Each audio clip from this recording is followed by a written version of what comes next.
Lo que está mal en el mundo, por Gilbert Keith Chesterton. 3. Parte primera. La falta de hogar del hombre. 3. El nuevo hipócrita. Esta nueva y borrosa cobardía política ha condenado a la inutilidad el viejo sentido del compromiso inglés. La gente ha empezado a aterrorizarse ante las mejoras, simplemente porque son completas. Llaman utópico y revolucionario al hecho de que cualquiera pueda hacer realmente las cosas a su modo, o a que algo pueda hacerse realmente y pueda completarse. El compromiso solía significar que media barra de pan era mejor que nada de pan. Parece que entre los estadistas modernos significa realmente que media barra es mejor que una barra entera.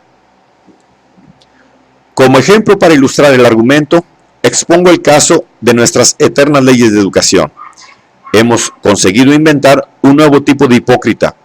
El antiguo hipócrita, un tartufo o un pecksniff, era un hombre con unos objetivos realmente mundanos y prácticos, pero pretendía hacernos creer que eran religiosos.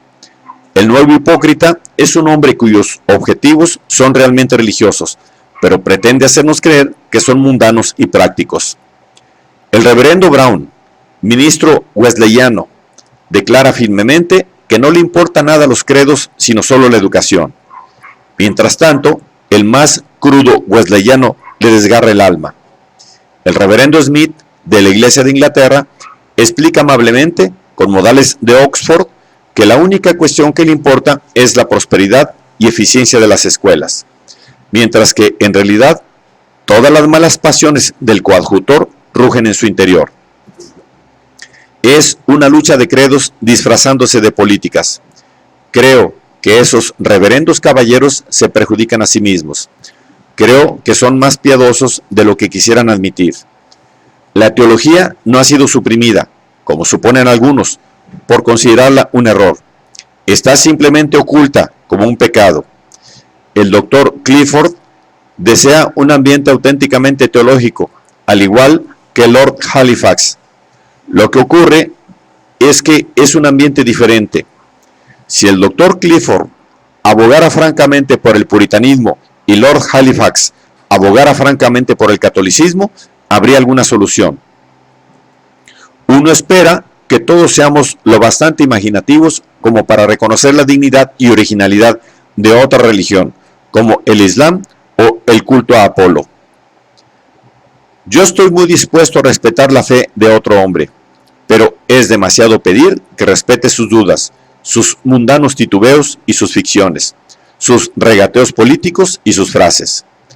La mayoría de los que no están conformes con el instinto de la historia inglesa pueden ver algo poético y nacional en el arzobispo de Canterbury, como figura de arzobispo de Canterbury. Pero cuando éste hace de racional estadista británico, es cuando se sienten justificadamente molestos. La mayoría de los anglicanos, a quienes les gusta el valor y la simplicidad, podrían admirar al doctor Clifford en cuanto ministro baptista. Pero cuando dice que es simplemente un ciudadano, es cuando nadie puede creerle de ninguna manera. Pero sin duda, el caso es más curioso aún. El único argumento que solía esgrimirse a favor de nuestra vaga incredulidad era que, al menos, nos salvaba del fanatismo. Pero ni siquiera sirve para eso. Por el contrario, crea y renueva el fanatismo con una nueva fuerza, con una fuerza bastante peculiar en sí misma. Esto es al mismo tiempo tan extraño y tan cierto que llamaré la atención del lector sobre ello con un poco más de precisión. A algunas personas no les gusta la palabra dogma. Afortunadamente son libres y hay una alternativa para ellos. Solo hay dos cosas, y solo dos, para la mente humana: un dogma y un prejuicio. La Edad Media era una época racional, una época de doctrina. Nuestra época es, como mucho, una época poética, una era de prejuicios. Una doctrina es un punto definido, un prejuicio es una dirección. Que se pueda comer un buey y no se pueda comer a un hombre es una doctrina. Que se pueda comer lo menos posible de cualquier cosa es un prejuicio. al que a menos se lo llama también un ideal. Una dirección es siempre mucho más fantástica que un plan. Preferiría tener el más arcaico mapa de la carretera de Brighton que una recomendación general de girar a la izquierda. Las líneas rectas que no son paralelas deben encontrarse al final, pero las curvas pueden seguir retorciéndose para siempre. Una pareja de amantes puede caminar junto a la frontera entre Francia y Alemania, uno a un lado y otro al otro, mientras no se les diga vagamente que se mantengan alejados el uno del otro.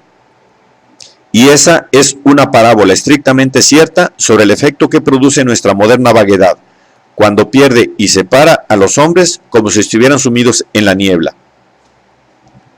No es cierto que un credo una a los hombres, no. Una diferencia de credos une a los hombres mientras sea una diferencia clara. Una frontera une.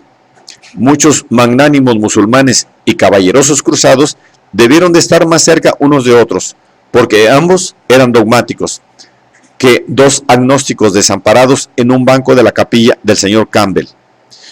Yo digo que Dios es uno, y yo digo que Dios es uno y también tres.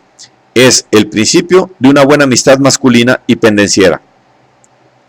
Pero nuestra época convertirá esos credos en tendencias. Dirá al trinitario que siga la multiplicidad como tal, porque ese es su temperamento, y aparecerá más tarde con 333 personas en la Trinidad. Mientras tanto, convertirá al musulmán en monista, una trágica decadencia intelectual. Obligará a esa persona previamente saludable no solo a admitir que hay un solo Dios, sino a admitir que no hay nadie más. Cuando cada uno haya seguido durante el espacio de tiempo suficiente el brillo de su propia nariz, como el don, ambos aparecerán de nuevo, el cristiano como politeísta y el musulmán como panejoísta, ambos bastante furiosos y mucho menos dispuestos a entenderse mutuamente que antes.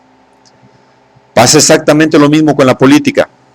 Nuestra vaguedad política divide a los hombres, no los fusiona. Los hombres caminarán por el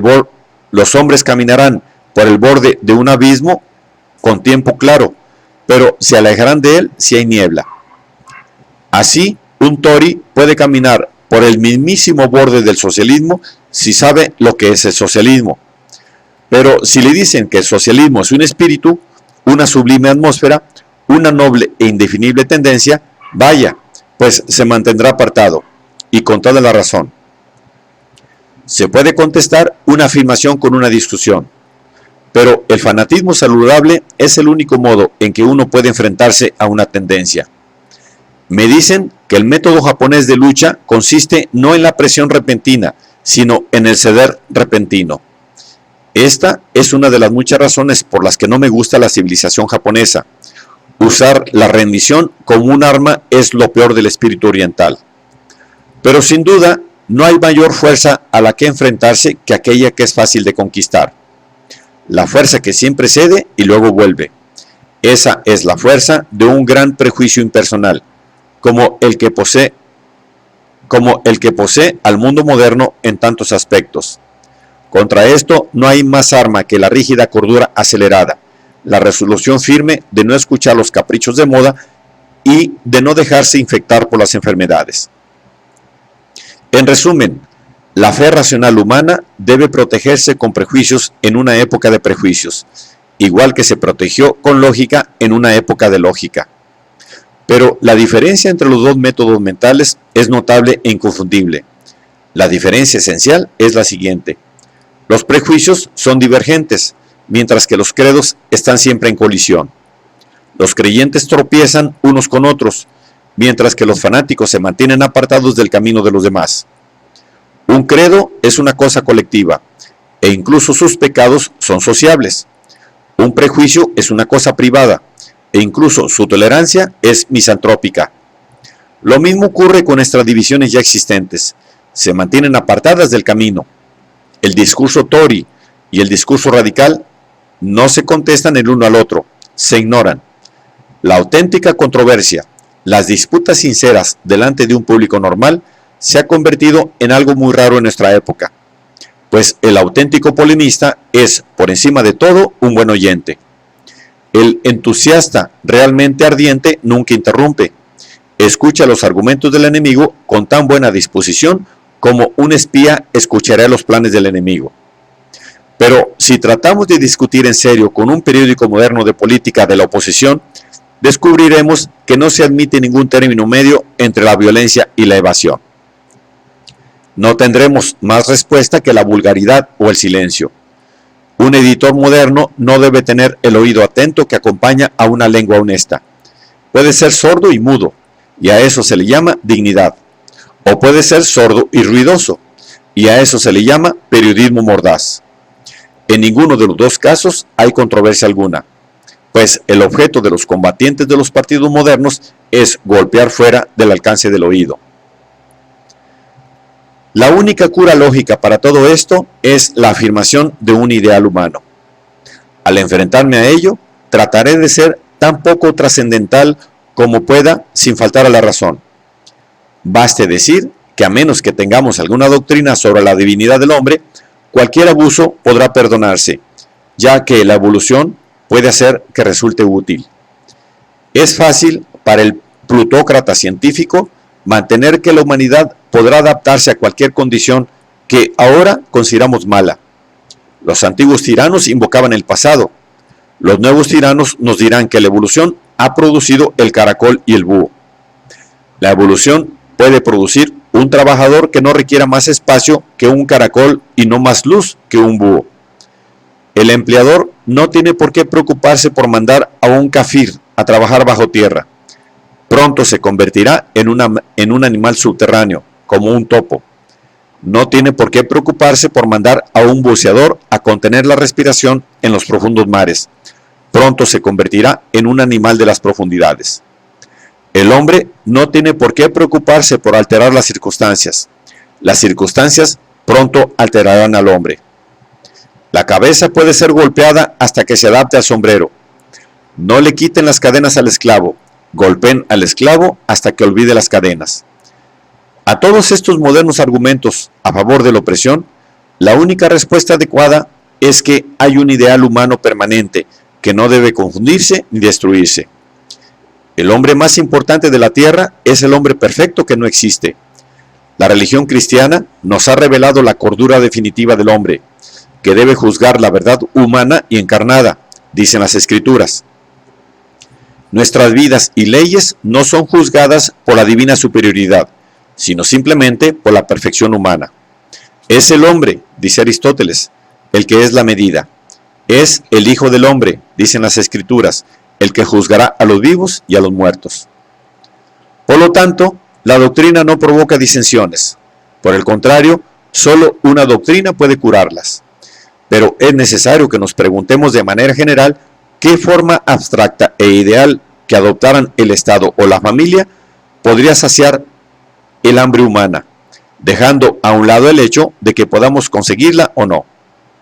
Pero cuando nos paramos a preguntar cuál es la necesidad de los hombres normales, cuál es el deseo de todas las naciones, cuál es la casa ideal, o la carretera, o la regla, o la república, o rey, o el rey, o el sacerdocio, entonces nos enfrentamos a una extraña e irritante dificultad propia del tiempo presente, y tenemos que hacer un alto temporal y examinar ese obstáculo.